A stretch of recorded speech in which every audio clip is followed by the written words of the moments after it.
श्री गणेशाय नमः। मैं आप सबको मेरे चैनल दिव्य एस्ट्रो पर हार्दिक स्वागत करता हूं। आज से हम एक नई वीडियो सीरीज की शुरुआत कर रहे हैं। इस सीरीज में हम ज्योतिष शास्त्र के एक महत्वपूर्ण विषय ग्रहों की युति को समझने का प्रयास करेंगे। जन्म कुंडली में जब दो या दो से अधिक ग्रह एक ही राशि या भाव में एक साथ स्थित होते हैं तो उसे युति कहा जाता है।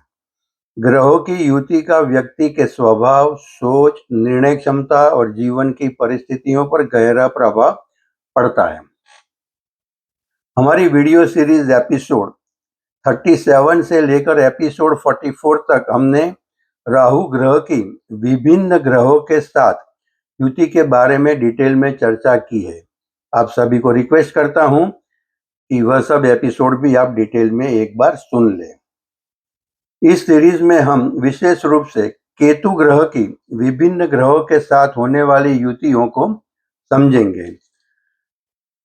आप सभी को रिक्वेस्ट करता हूं कि मेरी चैनल दिव्य एस्ट्रो को सब्सक्राइब करें, लाइक करें और शेयर करें ताकि दूसरों को भी उसका लाभ मिले, और बेल आइकन को भी दबाने को मत भूलिए ताकि आपको मेरे हर वीडियो सही समय पर मिलते रहे।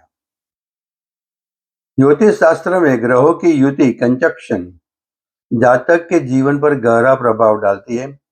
जब सौर मंडल के राजा सूर्य और मोक्ष के कारक छाया ग्रह केतु एक ही भाव में मिलते हैं तो इसे ग्रहण दोष या आध्यात्मिक युति के रूप में भी देखा जाता है।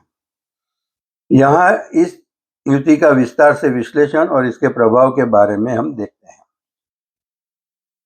ज्योतिष शास्त्र में सूर्य को आत्मा, अहंकार, पिता, सरकारी पद, मान, सम्मान, आत्मविश्वास, जीवन शक्ति, प्रतिष्ठा और नेतृत्व का कारक माना जाता है, जबकि केतु को आध्यात्म, वैराग्य, रहस्य, अचानक घटनाएं और कर्मफल का सूचक माना जाता है।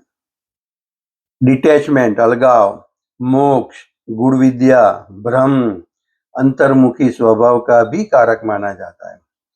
जब ये दोनों ग्रह एक साथ किसी कुंडली में युति बनाते हैं तो इसका प्रभाव बहुत गहरा और मिश्रित होता है।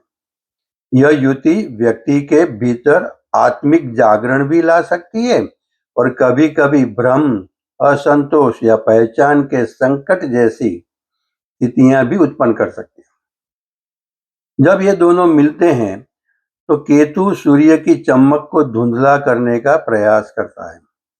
यह जातक के भीतर आत्मसंदेह पैदा कर सकता है, लेकिन साथ ही उसे सांसारिक मोह माया से ऊपर उठाकर आध्यात्मिक ऊंचाइयों पर भी ले जा सकता है। सूर्य और केतु की युक्ति व्यक्ति के अहंकार को तोड़ने का काम करती है। ऐसे जातक अक्सर जीवन में ऐसी परिस्थितियों से गुजरते हैं जहां उन्हें अपने मैं को छोड़कर आत्मिक विकास की ओर बढ़ना पड़ता है। सकारात्मक रूप से यह युति आध्यात्मिकता, ध्यान, शोध, रहस्यमय विषयों में रुचि देती है। नकारात्मक रूप में यह आत्मविश्वास में कमी, पिता से दूरी और पहचान संकट और मानसिक अस्थिरता दे सकती है। अभी देखते हैं 12 भाव में युति कैसा प्रभाव देखती है। तो प्रथम भाव में, लग्न भाव में अगर ये युति बनती है तो व्यक्ति अंतर्मुखी होता है, रहस्यमयी, स्वास्थ्य संबंधी समस्याएं रह सकती है और कभी कभी आत्मविश्वास की कमी वाला हो सकता है। आध्यात्मिक झुकाव अधिक होता है, जातक अपनी पहचान को लेकर उलझन में रह सकता है। द्वितीय भाव में अगर बनती है तो धन संचय में बाधा या धन संबंधी उतार चढ़ाव हो सकते हैं। परिवार के साथ वैचारिक मतभेद या परिवार से दूरी संभव है, और वाणी में कड़वाहट, वाणी में कठोरता, व्यक्ति सच बोलता है मगर कड़वा बोलता है। तृतीय भाव में बनती है तो साहस में वृद्धि होती है, लेकिन भाई बहनों के साथ संबंध में दूरी या संबंध कमजोर हो सकते हैं। जातक लिखने से हटकर संवाद करता है, मीडिया या लेखन में सफलता मिल सकती है। चतुर्थ भाव में अगर बनती है तो मां से दूरी या तो माता के स्वास्थ्य की चिंता होती है। घर में सुख सुविधाओं के बावजूद मन भटकता रहता है। मानसिक शांति की कमी रहती है और बार बार घर बदलने की स्थिति भी बन सकती है। पंचम भाव में अगर ये युति बनती है तो शिक्षा में रुकावट या संतान संबंधी चिंता, हालांकि जातक की अंतर्ज्ञान शक्ति मतलब इंट्यूजन पावर बहुत तेज होती है। प्रेम संबंधों में अस्थिरता होती है, संतान सुख में बाधा आ सकती है, लेकिन गहरी बुद्धि और शोध क्षमता रिसर्च मिलती है। छठे भाव में अगर बनती हैं तो शत्रुओं पर विजय मिल सकता है, लेकिन स्वास्थ्य में अचानक समस्याएं आ सकती है। हड्डियां या पेट से जुड़ी बीमारियां परेशान कर सकती है। कोर्ट कचहरी के मामलों में सफलता मिल सकती है। सप्तम भाव में अगर ये युति बनती है तो विवाह में दूरी होती है। गलतफहमियां या पार्टनर के साथ मानसिक असंतुलन देखने को मिल सकता है। व्यवसाय में पार्टनरशिप फलदायी नहीं होती है। अष्टम भाव में अगर ये युति होती है तो यह सबसे रहस्यमयी स्थान है। गूढ़ रहस्यों और ज्योतिष में रुचि हो सकती है। यह स्थान दुर्घटनाओं के प्रति सचेत रहने का संकेत देता है। अचानक घटनाएं, दुर्घटना का योग, लेकिन गुप्त ज्ञान और ज्योतिष में सफलता मिल सकती है। नवम भाव में अगर ये युति बनती है तो धर्म और पिता के प्रति दृष्टिकोण में बदलाव होता है। जातक पारंपरिक मान्यताओं को चुनौती दे सकता है। भाग्य में उतार चढ़ाव, पिता से मतभेद, लेकिन आध्यात्मिक यात्रा और धर्म में रुचि बढ़ती है। दसम भाव में अगर ये युति बनती है तो करियर में उतार चढ़ाव आ सकता है। पिता के साथ संबंधों में दूरी या तो सरकार से जुड़ी बाधाएं आ सकती है। करियर में अस्थिरता, बार बार बदलाव हो सकता है, लेकिन रिसर्च, टेक्नोलॉजी या रहस्यमय क्षेत्रों में सफलता मिलती है। एकादश भाव में अगर ये युति बनती है तो आय में उतार चढ़ाव या तो आय के स्रोत अनिश्चित हो सकते हैं, लेकिन अचानक धन लाभ की स्थिति भी बन सकती है। बड़े भाई बहनों से अलगाव हो सकता है, दोस्तों से भी दूरी रह सकती है। द्वादश भाव में अगर ये युति बनती है तो यह मोक्ष के लिए उत्तम स्थिति है। जातक एकांत प्रिय और आध्यात्मिक कार्यों में व्यय करने वाला होता है। विदेश यात्रा, खर्चों में वृद्धि, लेकिन मोक्ष और आध्यात्मिक उन्नति के प्रबल संकेत दे सकते हैं। अगर राशियों के अनुसार उनका प्रभाव देखें तो अग्नि तत्व में जैसे कि मेष, सिंह और धनु राशि में यहाँ सूर्य बलवान होता है, इसलिए केतु के कारण जातक में अत्यधिक क्रोध या ईगो की समस्या हो सकती है। हालांकि नेतृत्व क्षमता अद्भुत होती है। आत्मविश्वास में उतार चढ़ाव, गुस्सा ज्यादा हो सकता है। सिंह राशि का हो तो सिंह सूर्य की राशि होने से अहंकार टूटता है। जीवन में बड़े परिवर्तन आ सकते हैं। धर्म में रुचि, लेकिन गुरु या पिता से मतभेद हो सकते हैं। अगर पृथ्वी तत्व में बनती है वृषभ, कन्या और मकर राशि में तो जातक अपने करियर और आर्थिक स्थिति को लेकर बहुत अधिक प्रैक्टिकल और कभी-कभी हताश महसूस कर सकता है। धन और संबंधों में अस्थिरता आ सकती है, विश्लेषण क्षमता बढ़ती है, लेकिन चिंता अधिक रहती है। करियर में संघर्ष होता है, लेकिन धीरे-धीरे सफलता जरूर मिलती है।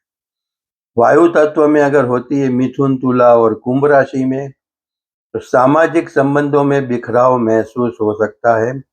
जातक की सोच बहुत दार्शनिक हो जाती है। मानसिक द्वंद, लेकिन बुद्धि तेज होती है। संबंधों में भ्रम रहता है, निर्णय लेने में कठिनाई आ सकती है। नए विचार, लेकिन सामाजिक दूरी होती है।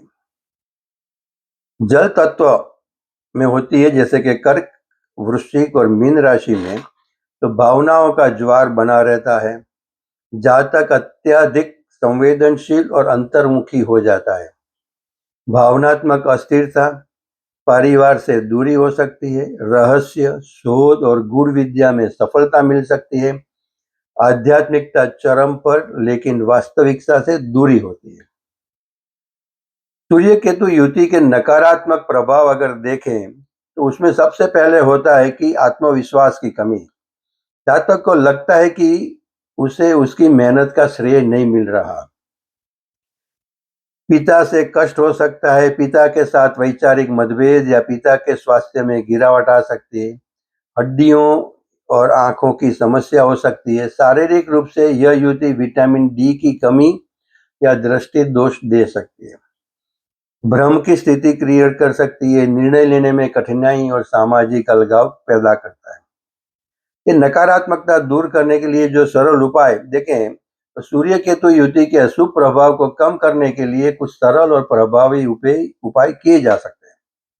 यदि आपकी कुंडली में यह युति प्रतिकूल स्वभाव दे रही है, तो निम्नलिखित उपाय सहायक हो सकते हैं। एक तो सूर्य को अर्घ्य दो। रोज सुबह तांबे के लोटे में जल भरकर भगवान सूर्य को अर्घ्य दे। जल में थोड़ा कुमकुम या लाल फूल डालें। ओम द्रोणी सूर्याय नमः मंत्र का जाप करें। आदित्य हृदय स्तोत्र का पाठ रविवार के दिन नियमित रूप से पाठ करें, इससे आत्मविश्वास बढ़ता है। अपने पिता या पिता समान व्यक्तियों का सम्मान करें, उनके चरण स्पर्श करें। केतु के दुष्प्रभाव को शांत करने के लिए भगवान गणेश की पूजा सबसे उत्तम है। ओम गम गणपते नमः का जाप करें। ओम केतवे नमः मंत्र का भी जाप कर सकते हैं। रविवार के दिन गुड़, तांबा या गेहूं का दान करें। काले और सफेद कंबल का दान भी केतु को शांत करता है। आवारा कुत्तों को रोटी या दूध खिलाना केतु की शांति के लिए बहुत प्रभावी माना जाता है, खासकर काले कुत्ते को। आध्यात्मिक उपाय में ध्यान, मेडिटेशन और योग करें। गुरुओं और संतों का सम्मान करें और व्यवहारिक सुधार जैसे कि भी अहंकार कम करें, पिता और बुजुर्गों का सम्मान करें, निर्णय लेने से पहले धैर्य रखें। तो टोटल निष्कर्ष ये है कि सूर्य केतु की युति पूरी तरह नकारात्मक नहीं है। यह युति एक गहरी कार्मिक और आध्यात्मिक युति है। यह जातक को आत्म साक्षात्कार, सेल्फ रियलाइजेशन की ओर ले जा सकती है। यह व्यक्ति को जीवन के वास्तविक अर्थ की ओर ले जाती है, लेकिन इसके लिए कई बार कठिन परिस्थितियों से गुजरना पड़ता है। यदि सही उपाय और सकारात्मक दृष्टिकोण अपनाया जाए, तो यह युति जातक को समाज में एक दार्शनिक और गहराई से सोचने वाले व्यक्ति के रूप में स्थापित कर सकती है। यह युति व्यक्ति को उच्च आध्यात्मिक स्तर तक पहुंचा सकती है। यह युति हमें सिखाती है कि असली शक्ति अहंकार में नहीं, बल्कि आत्मज्ञान में होती है। आज हम यहाँ तक देखते हैं। अगले वीडियो में हम चंद्र और केतु की युति के बारे में डिटेल में समझने की कोशिश करेंगे। अगर किसी को मेरे साथ पर्सनल कांटेक्ट करना हो, कंसल्ट करना हो, तो मेरा व्हाट्सएप नंबर है +918866222122। आप सभी को फिर से मैं रिक्वेस्ट करता हूं कि मेरी चैनल दिव्य एस्ट्रो को सब्सक्राइब करें, लाइक करें और शेयर करें, ताकि दूसरों को भी उसका लाभ मिले। और बेल आइकन को दबाने को मत भूलिए, ताकि आपको मेरे हर वीडियो सही समय पर मिलते रहे। धन्यवाद। श्री गणेशाय नमः।